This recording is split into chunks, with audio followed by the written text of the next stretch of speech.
What if the most powerful naval invasion in history wasn't stopped by weather or cannon fire, but by something that should not exist, a ghost ship from the future?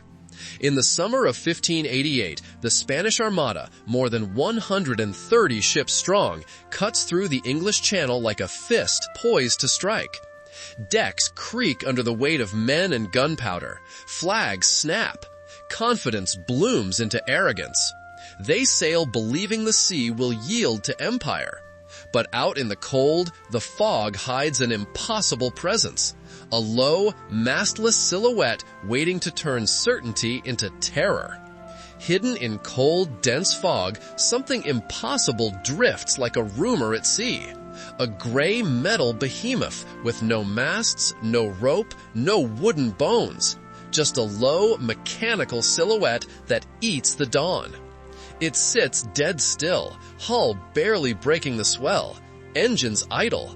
A ship that belongs to centuries yet to come. To anyone on those oak decks, it would be a phantom. To its crew, it is a mission, singular and absolute. Stop the invasion at any cost. Silent and patient, it waits for the night to fold over the channel, for its hunt to begin. Night falls. The hunt begins. The destroyer runs dark, an iron phantom drifting through the fog. Its electronics hum to life. On its screens, the Armada is laid out like a prayer map. Every mast, every tack, every cluster of sail, perfectly visible. To Spanish lookouts, there is only sea and white mist. They carve through the channel blind, unaware they're steering straight into a machine's sightline. A flash of light erupts miles away, and the first support ship shudders as if struck by a hand from the void. Its rudder is shattered, and it lurches out of formation. Then another. Vessels at the edges go dead or list, crippled by strikes with no visible source.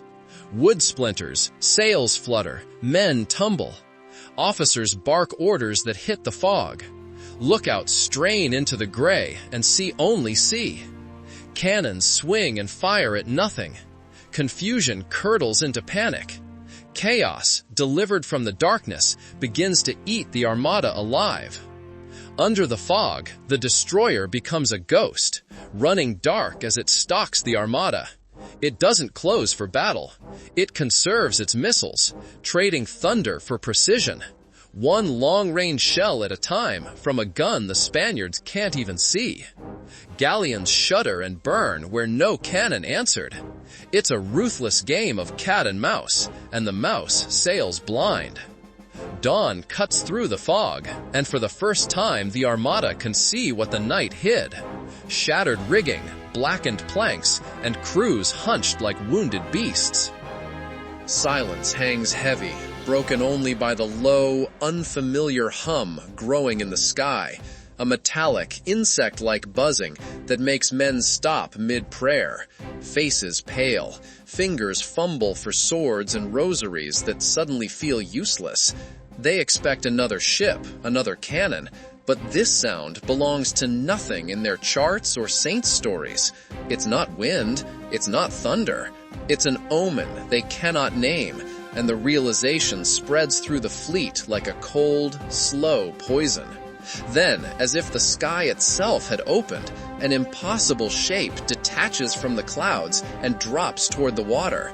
An armed helicopter, small and terrible, beating the air like a dragonfly of death. Spanish sailors freeze, jaws slack, eyes tracking a machine they have no word for. Some make the sign of the cross, others fall to their knees. The rotor's thump is a new kind of thunder, alien and mechanical.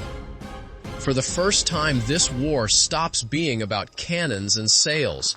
It becomes a confrontation with something beyond their reality, precise, patient, and already hunting the fleet's soft underbelly. The helicopter's attack is surgical. It ignores the towering galleons. It pecks at the slow barges, the powder boats, the fleet's blood supply. Guided rockets whistle down like angry hornets. Decks split, crates burst. Men watch, powerless, as the Armada's lifeline is shredded. How can they fight an enemy that attacks from the sky? Powder kegs detonated in sympathetic chains, each blast throwing planks and men into the air and turning whole decks into towering infernos. Smoke and embers choked the night as sailors scrambled, firing muskets uselessly at the mechanical beast in the sky, tiny, impotent cracks against rockets and shrapnel. With powder and provisions gone, the Armada's lifeline was severed and its morale burned away. As the helicopter slipped back into the clouds, the sea emptied of its one visible terror and left a silence that felt deliberate. From that silence, the iron ghost crawled out of the mist. No canvas, no timber, no flag snapping in the wind, just a low metal silhouette that seemed to swallow sound. Spanish sailors, eyes wide and mouths open, watched the impossible hull glide against the breeze as if the sea itself obeyed it. It looked wrong, too steady, too cold, an instrument rather than a ship. For the first time, they understood they were not facing another navy. They were facing something that did not belong to their world. Fear curdled into a hard, metallic thing, part awe, part pure dread, as the iron ghost slid through the mist. On every deck, men froze. Officers clutched maps and barked orders that suddenly sounded pointless. Cannons that had decided empires sat useless, their muzzles aimed at a silhouette that answered no guns. For a moment, the centuries of seamanship and block book tactics meant nothing. They faced what felt like judgment, a machine beyond providence or human reckoning. Faces went pale. Prayers rose in broken whispers. The command realized, with a cold, collective understanding, that this was not a fight they could win with cannon and steel. Now, in a final, furious attempt to save what's left, commanders shout orders that tumble over the roar of wind and fire. Sailors lash themselves to flailing yards. Captains shove damaged ships forward, trying to form a human shield around the admiral's core. But the supply barges are gone. Powder stores are ash. Signal flags hang shredded.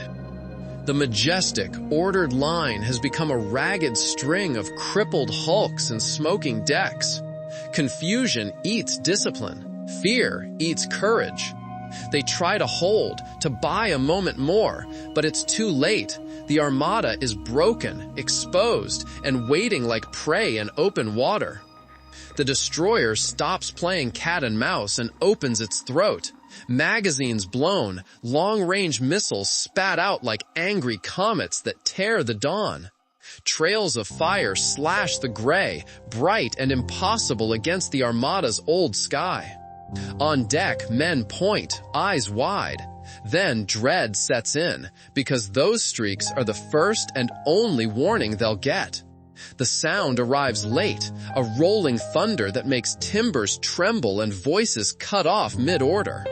Explosions ripple through the ships, wood and canvas torn away. Command flags fall silent, and the Armada feels its spine snap under a new kind of violence. Missiles cut the mist with impossible speed, finding their marks as if guided by a god. They slam into the command ships with devastating pinpoint accuracy. The admiral's flagship explodes, timber and men torn apart in a single white bloom of fire. And with that blast, the Armada's chain of command is decapitated. Officers vanish, signal flags go down, and the carefully drilled formation collapses into confusion. Decks that moments before ran like clockwork now teem with stunned sailors and the frantic clatter of dropped orders. In the span of breaths, the invasion loses its head. Leadership is gone, and with it any chance of organized resistance. With the flagship blown apart and the chain of command severed, the destroyer shifts from thunder to terror. Its airburst shells don't smash hulls so much as bloom overhead like false suns, spilling a rain of iron that tears canvas, shreds rigging, and turns decks into a field of splinters and blood. Men who fought for honor freeze, muskets slipping from numb fingers as orders die on lips that no longer know whom to obey. Panic becomes contagious. Discipline unravels faster than any rope.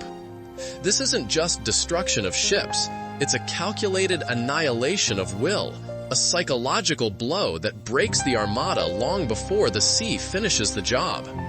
The great Spanish Armada doesn't sink in a blaze of glory. It collapses. Broken, terrified, leaderless, lines that were once an iron will dissolve into scattered wreckage. Charred decks, shredded canvas, masts listing like defeated spears. Signals go unanswered. Admirals, stunned, cannot reweave the formation. Panic spreads faster than any cannon shot.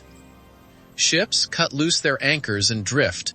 Some limp for home, others founder or drift blind. They're not fleeing an English fleet so much as a myth, an unseen judgment that unraveled 10 years of planning in an afternoon. The invasion ends before it truly begins, leaving stunned survivors and a silence that tastes like wonder.